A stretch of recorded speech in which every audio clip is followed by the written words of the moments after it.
You know that feeling when you realize you've been played, used, and utterly disrespected? I lived that nightmare for years, treated like a glorified ATM by my husband's family. But on Christmas, after a deliberate, humiliating snub, I delivered a chilling message that flipped their entire world upside down. My name's Emily, I'm 32, and for 4 years, I was married to Daniel. I genuinely believed he was my partner, my rock, someone who would always have my back. But slowly, painfully, I started to realize that I wasn't just married to him, I was married to his entire family. And let me tell you, they made it abundantly clear that I was nothing more than an outsider, a means to an end. It wasn't always so obvious. When Daniel and I first got together, his mom, Linda, was sweet. Almost too sweet. She'd practically fawn over me, calling me such a catch, telling everyone how lucky her son was. I thought she was just being welcoming, but looking back now, with the sting of hindsight, I think she was sizing me up, trying to figure out what she could get out of me. You see, I come from money. Not the flashy, brag-about-it kind, but the kind where I've never had to stress about rent, and vacations usually involved white sands and 5-star resorts. I never led with that, though. I worked hard, built my own career, and never relied on my family's wealth. But the moment Linda found out, everything changed. Suddenly, I wasn't just Emily, I was Rich Emily. She started with little comments. At first, they were small, almost disguised as jokes. "Oh, you probably don't know how to cook since you grew up with chefs, do you?" Or, "I bet you don't even have to budget, huh?" But over time, the resentment in her voice became less subtle, more biting. "I can't imagine what my son sees in someone so spoiled," she sneered once. I tried to laugh it off, thinking she was just messing around. God, I wish I had known better. Her attitude started to infect Daniel. He wasn't like that when we met. He was kind, independent, ambitious. But the longer we were together, the more I noticed how easily his mother's opinions seeped into his own thoughts. He'd roll his eyes when I ordered something expensive at a restaurant, even though I was the one paying. He'd scoff when I talked about my job, acting like my success was just handed to me. And then came the worst part. He started making me feel guilty for not sharing more of my wealth with his family. At first, it was a small request. His parents were struggling with their mortgage, and he asked if I could help them out. I didn't even think twice. I covered it. Then it became a regular thing. They needed new appliances. Then a new car. Then money for emergencies that never really felt like emergencies. And every single time, Linda acted like I owed them. I started feeling less like a wife and more like an ATM with a pulse. Things reached a breaking point a few months ago. I was exhausted, drained from carrying so much of the financial weight in our marriage. I tried to talk to Daniel about it, but he just brushed me off. "You have so much, he said one night. "Why does it even matter?" That's when it hit me. It didn't matter to him because he didn't see me as an equal partner. He saw me as a resource. So, quietly, I started pulling back, preparing my exit. I stopped paying for things, letting the bills pile up in his name. I wanted to see how long it would take before he realized I wasn't just some endless supply of money. He didn't even notice, at least not right away. But Linda? Linda definitely noticed. Which brings me to Christmas. Every year, we went to his parents' house. It was never a pleasant experience for me, but I went to avoid the fallout of skipping it. This year, though, things felt different. There was a smugness to Linda, a little too much glee in her voice when she greeted me at the door. The house was decorated beautifully, the smell of cinnamon and pine in the air, but I couldn't shake the feeling that something was deeply, terribly off. Dinner was the usual passive-aggressive nightmare. Linda made a point to mention how hard times had hit their family, throwing a pointed glance at me, as if my decision to stop funding their lifestyle was some personal attack. Daniel barely spoke to me the whole night, too busy talking with his dad and brother, as if I wasn't even there. Then, after dinner, it was time for gifts. I sat on the couch, watching as presents were passed around. Linda handed a beautifully wrapped box to Daniel, another to his brother, one to her husband, one to her daughter-in-law. Even the grandkids got a stack of gifts. The room filled with the sound of tearing paper and excited laughter. I waited, and waited, and then I noticed it. There was nothing for me. Linda must have seen the realization dawn on my face because she smiled. A slow, satisfied smile. The kind a cat gives before it pounces on a wounded bird. "Oh dear," she said, her voice dripping with false concern. "Did we forget someone?" Daniel chuckled beside me. He wasn't even trying to hide his amusement. I felt a slow burn in my chest. It wasn't about the gifts. I didn't need anything from these people. But the sheer audacity of it, the deliberate, calculated cruelty, was something else entirely. They wanted to humiliate me. They wanted me to feel small. I looked at Linda, matching her smile. "That's okay," I said, my voice light. "I didn't forget about you." Her smile faltered just a little. I reached into my bag and pulled out a small envelope. It wasn't much, just a single slip of paper inside, but as I handed it to her, I saw the first flicker of uncertainty in her eyes. She hesitated before taking it, and when she opened it, when she realized exactly what I'd given her, her face drained of color. I leaned back in my seat, savoring the silence that fell over the room. Linda opened her mouth, but no words came out. Daniel peered over her shoulder, his eyes scanning the paper. The moment he understood, his expression shifted, his smugness vanishing in an instant. The rest of the family, still caught up in their gifts, hadn't noticed the shift yet. But they would. Because this wasn't just some last-minute Christmas present. This was something I had been preparing for weeks. Something that was about to change everything. And I was going to enjoy every second of it. Linda's fingers tightened around the paper, her knuckles going white. Her mouth opened and closed, but still, no sound came out. I could practically see the gears turning in her head, scrambling for a way to twist this, to regain control. Daniel, sitting beside her, was quicker.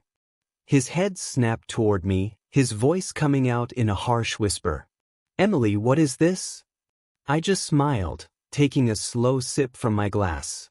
"Oh, you haven't figured it out yet?" I tilted my head, feigning concern. "It's a notice, Daniel. A rather important one." Linda's hands were shaking now as she reread the paper, her eyes darting across the words like she could somehow will them to change. But they wouldn't, because what she held in her hands was a formal notice from the bank, effective immediately. The mortgage payments on their home, the ones I had been covering for the past 3 years, were no longer being paid. Linda sucked in a breath, her gaze snapping up to me. "You can't do this," she hissed. I raised an eyebrow. "I can." And I did. The color in her face went from ghostly pale to a deep, blotchy red. She looked ready to explode. But I wasn't finished. "You see, Linda," I continued, my voice light and almost amused, "for years, I've been paying for this house, your house, out of my own pocket. And you never even had the decency to thank me for it. No, instead you spent that time mocking me, belittling me, and treating me like I was nothing more than a walking wallet." I took another sip of my drink, savoring the tension in the air. "So, I decided to give you a real gift this year. Responsibility." The room had gone eerily silent. Daniel looked between me and his mother, his hands curling into fists. "You're overreacting," he said through gritted teeth. "This is petty, Emily. Petty." I let out a small laugh. "You mean like deliberately excluding me from Christmas? Like making sure I was the only one sitting here without a gift while you all laughed about it?" I set my glass down and met his gaze head-on. "No, Daniel. This isn't petty. This is fair." Linda let out a sharp, bitter laugh. "You think this makes you look good? You think this makes you the bigger person?" She shook the paper in her hand, like that would somehow undo it. You're just proving what we always knew. You're selfish. I sighed dramatically. Ah, yes, the rich girl is selfish for not endlessly funding her in-laws. How tragic. I leaned forward slightly. Here's the thing, Linda. I don't owe you anything. I never did. But I gave and I gave and I gave anyway. And instead of gratitude, I got sneers. So forgive me if I'm fresh out of generosity. You can't just stop paying, she snapped, her voice rising in desperation. I smiled again. Oh, but I can. The mortgage was in my name, remember? I shrugged. You'll have to figure things out on your own now. I suggest you start looking at job listings. Her mouth fell open. The reality of it was finally sinking in. For years, they had lived comfortably under the illusion that my money would always be there to catch them, that I would always be there to fix their problems. Not anymore. Daniel stood up abruptly, towering over me, his face twisted in frustration. You're being ridiculous, Emily. This affects me too. I tilted my head. Yes, it does. My voice was calm, but my heart was racing. But you made your choice. You let them treat me like garbage and you laughed right along with them. So now you can all deal with the consequences together. His jaw clenched. We're married for now. That shut him up. Linda, still clutching the paper like a lifeline, finally seemed to realize that screaming at me wouldn't fix this. She turned to Daniel, her voice trembling. You have to fix this, she whispered. Talk to her. Make her change her mind. Daniel hesitated, looking at me with something that almost resembled pleading. Emily, let's just talk about this later, okay? I let out a breathy laugh. Oh, Daniel, there is no later. I stood up, grabbing my purse. Merry Christmas, everyone. I hope you enjoy your gifts. And with that, I walked out the door, leaving them to sit in their perfect little holiday scene. Except now, the reality of what I had just done was settling over them like a storm cloud. For the first time, they were going to have to face the world without my money. And that, I thought as I stepped out into the cold night air, was the best Christmas present I could have ever given myself. As I stepped outside, the crisp winter air hit me like a refreshing slap. It was freeing, liberating, almost poetic. Behind me, I could still hear the muffled chaos unfolding in the house, Linda's shrill voice, Daniel's panicked attempts to calm her down, the general hum of a Christmas celebration gone horribly wrong. I smiled. Merry Christmas to me. Sliding into my car, I took a deep breath. The weight I hadn't even realized I was carrying suddenly felt lighter. But I knew this wasn't over, not by a long shot. Linda wasn't the type to let go of her golden goose without a fight. And Daniel, well, he had been under her thumb for so long I wasn't sure he even knew how to think for himself anymore. Sure enough, before I even had a chance to pull out of the driveway, my phone started buzzing. Daniel. I ignored it. Then came the texts. Emily, come back inside. We need to talk. This isn't funny. You're ruining Christmas. We can fix this. Just stop being dramatic. Are you seriously leaving over a few presents?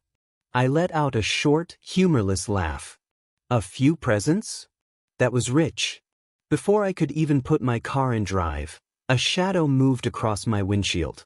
My stomach twisted as I realized who it was. Linda. She was standing directly in front of my car, arms crossed, a look of pure, unfiltered rage twisting her face. The cold wind whipped at her perfectly styled hair, but she didn't seem to care. She was on a mission. I rolled down my window just slightly. Move, Linda. She took a step closer. We need to talk. I sighed, already regretting this. I think we've talked enough for one night. Her lips curled into something that was supposed to be a smile but looked more like a baring of teeth. I don't think you understand what you're doing here, sweetie. There it was. Sweetie. That condescending little nickname she had used for me since the day I married her son. It had never been affectionate, only ever a thinly veiled way of reminding me that in her eyes, I was beneath her. I stared at her, unmoved. Oh, I understand perfectly. Her fake smile wavered. Do you really? Because this house, this family, this is Daniel's life, which means it's your life too. You're not just punishing me, you're punishing him. I tilted my head, and her nostrils flared as she repeated, like she couldn't believe I wasn't immediately crumbling under her words. You're going to ruin everything over a little holiday drama? I let out a small laugh. Linda, this isn't about Christmas presents. It never was. This is about respect. Something you've never given me. She scoffed. Respect? You're leaving your husband and his family out in the cold over money? That's not respect, that's selfishness. I shook my head, my patience running dangerously low. No. What's selfish is expecting me to bankroll your life while you mock me behind my back. What's selfish is laughing while I sit there, humiliated, on Christmas morning. I leaned slightly out of the window, my voice sharp as ice. So tell me, Linda, where was your respect? For the first time, she hesitated. I could see the wheels turning in her head, scrambling for another angle, another way to manipulate me. But I was done playing her games. I put my hand on the gearshift. Now, if you don't mind, I'd really like to go home. Her face hardened. This isn't over. I smiled. Oh, I'm counting on that. With that, I rolled up my window and revved my engine, just enough to make my point. She finally stepped aside, her lips pressed into a thin line. I didn't look back as I pulled out of the driveway, but even as I drove away, I knew Linda wasn't going to take this lightly. No, she was going to fight. And I was ready for her. I arrived home just before midnight, the house feeling eerily quiet. The holiday lights I'd left up looked strange now, almost mocking. It had been the kind of Christmas where you couldn't wait for it to be over. But here I was, alone for the first time in years. And the thought of being alone didn't feel so bad. I tossed my coat on the chair and kicked off my boots, pouring myself a drink. I sank into the couch, finally allowing myself to feel something other than the frustration that had been building up for months. The front door slammed just as I was about to take a sip, and my stomach dropped. I knew who it was. Daniel. He stormed into the living room, his face red with anger. Emily, what is your problem? His voice was shaking with a mixture of rage and frustration. I looked up from my glass, taking a slow, deliberate sip before setting it down. I think the problem is pretty clear, Daniel. He ran a hand through his hair, pacing back and forth in front of me. You really think this was the right move? You embarrassed me, embarrassed us, in front of my family. His voice was rising with each word. You're seriously just going to walk out like that? I raised an eyebrow. You're mad because I walked out, or are you mad because I wasn't the one being humiliated? That hit harder than I expected. Daniel's jaw clenched, his eyes flashing with a mix of hurt and anger. This isn't about you, Emily. This is about us. About me. I need you to understand that. You think I want to be stuck in the middle of all this? You think I want to choose between you and my mother? I stood up, my calmness betraying the storm inside me. You chose her a long time ago, Daniel. Every time you laughed with her, every time you looked the other way, you chose her. He shook his head, his eyes desperate. That's not fair. She's my mother. Exactly. And you've let her run your life for years. I've been nothing more than the person who pays the bills while you're caught up in her drama. Do you know how humiliating that is? He took a step toward me, his face softening for just a second. I didn't mean for things to get like this, Emily. But this is my family. I can't just cut them out. I laughed bitterly. You can't just cut them out? You can't? I've been paying your mother's mortgage for the last 3 years, Daniel. But the second I ask for a little respect, you tell me I'm being unreasonable? Who's the one being selfish now? He didn't respond immediately. Instead, he took a deep breath and ran a hand through his hair again. You know, I never wanted this. I never asked you to pay for everything, but you just kept doing it, And now you're acting like I'm the one who asked for it. The words hit harder than I wanted them to. You didn't ask for it, Daniel, but you sure didn't stop it. You didn't step in when she insulted me, or when she made me feel like I was nothing more than a charity case. I let out a shaky breath, my heart pounding in my chest. And now you want me to feel sorry for you? Daniel stood there, silent, his shoulders slumped as if the weight of everything we'd been avoiding for so long had suddenly hit him. But then he shook his head again, almost like he was trying to shake off the reality of it all. I don't know what you want from me, Emily. I don't know how to fix this. I looked at him, really looked at him for the first time in a long time. His face, the face I'd once loved, was now clouded with confusion and exhaustion. But I was done making excuses for him. What I want, I said slowly, is for you to choose me for once. But you can't, can you? You're too busy trying to please your mother, trying to play the victim in all of this. I don't want to be the victim, he muttered, his voice low. But I don't know what else to do. Everything's falling apart, Emily. I shook my head. No, you are falling apart. This was never about me and you, Daniel. This was about you not being able to stand up for yourself. You let her take control of everything, and now you're blaming me for it. He took a deep breath, like he was trying to calm himself down, but I could see the frustration bubbling just beneath the surface. Maybe we should just take a break, he said, almost under his breath. My heart twisted in a way I didn't expect. It stung, but I held my ground. A break. I repeated.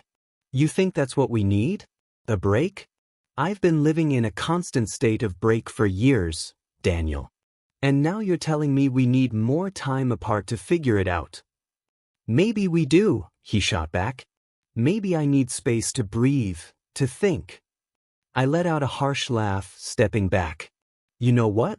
Maybe that's for the best. Because if you need time to figure out if you want to stand by me or stay under your mother's thumb, then we're already done. His face softened, but it was too late. The damage had been done. Emily, please don't. But I wasn't listening anymore. I turned away, my eyes burning with unshed tears. Merry Christmas, Daniel, I said coldly, before walking up the stairs and into the bedroom. I closed the door behind me and leaned against it, taking in shaky breaths. I knew this wasn't the end, not by a long shot. But it felt like a turning point, like I had finally taken control of my life. Finally. And no matter what happened next, I wouldn't be the one to back down. Not this time. It's been a few months since that night. A lot has changed. I honestly thought it would be the end of everything, of him, of his family, of the life we built. But as time passed, I realized I was more relieved than I expected. At first, it was hard, I'll admit. I had doubts. I kept replaying everything in my head, wondering if I had made the wrong decision. The truth is, leaving him felt like giving up, but staying felt like giving in. It wasn't just about him anymore. It was about his mother and the years of toxic behavior I'd been blindly accepting. I thought I could ignore it, push it down, make excuses. But now I see how unhealthy it all was. Daniel tried reaching out a few times in those early weeks, sending texts and even calling. At first, I ignored him. Then one day, I thought I'd at least hear him out. We met at a cafe. He looked tired, worn out, and the usual spark in his eyes was gone. He was like a shadow of the man I once knew. But the thing that struck me the most was how much he looked like he wanted me to fix everything. I could see it in his face, the helplessness, the desperation. But I didn't feel the need to fix him anymore. Emily, I'm sorry, he started, his voice shaky. I should have stood up for you. I should have put you first. But my mom, she's always been so overwhelming. I didn't know how to deal with it. I took a slow breath. Daniel, I'm not mad at you anymore. I'm just tired. I'm tired of pretending everything was fine when I was the one doing all the heavy lifting. I was paying for your family's house, covering the bills, while you let her treat me like dirt. He looked like he wanted to interrupt, but I kept talking. And you kept laughing at me with her. It wasn't a joke anymore. You were complicit. And you let me feel small in my own home. Do you know what that feels like? To be the one who's always giving, always sacrificing, while no one even sees it. He swallowed hard, his eyes glistening with something close to regret. I never meant for it to be that way. I thought I was doing the right thing, trying to keep the peace. But I see now that I was just letting you down. I nodded slowly, watching his face crumble under the weight of my words. You were, Daniel. You were. We sat in silence for a moment, and I could see him struggling to find the right words. But the truth was, I didn't need to hear them anymore. I wasn't looking for an apology. I was looking for something that wasn't there, change. I'm not coming back, I finally said, my voice firm. I'm done with all of it. Done with you, done with your family. I don't need their approval to be happy. He opened his mouth like he was going to say something, but then stopped himself. Instead, he just nodded, the reality of it sinking in. Since then, I've had the space to finally breathe, really breathe. The weight on my chest that I'd carried for so long was finally lifted. I had time to focus on myself, on what I really wanted. I started spending more time with friends who supported me, people who made me feel good about myself. And as for Daniel? I haven't heard from him much. A couple of text messages here and there, but no real attempt to rekindle anything. I don't think he knows how to fix things, or maybe he's just too wrapped up in his own mess to see it clearly. But I've realized something important during all of this. I don't need to fix him. I don't need to carry the burden of his family's toxicity anymore. And if he's not willing to change, then I can't force it. I don't care how much he regrets it. I don't care how sorry he is. I don't owe him anything. It's funny, really. All these years I thought I was the problem. But now I see that the problem wasn't me. It was them. Daniel, his mom, that whole family. They took and I gave. I thought it was love, but love doesn't make you feel small. It doesn't make you feel invisible. And it sure doesn't make you feel like an afterthought. As for the mortgage, I'm no longer paying it. The bank came knocking on their door a few months ago, and Daniel called me, asking if I could step in again. I said no. I didn't even give him a reason. It wasn't about the money, it was about the principle. They had to figure it out on their own. And it wasn't easy, but it's not my problem anymore. What's left now is mine to rebuild. And I'll do it on my own terms,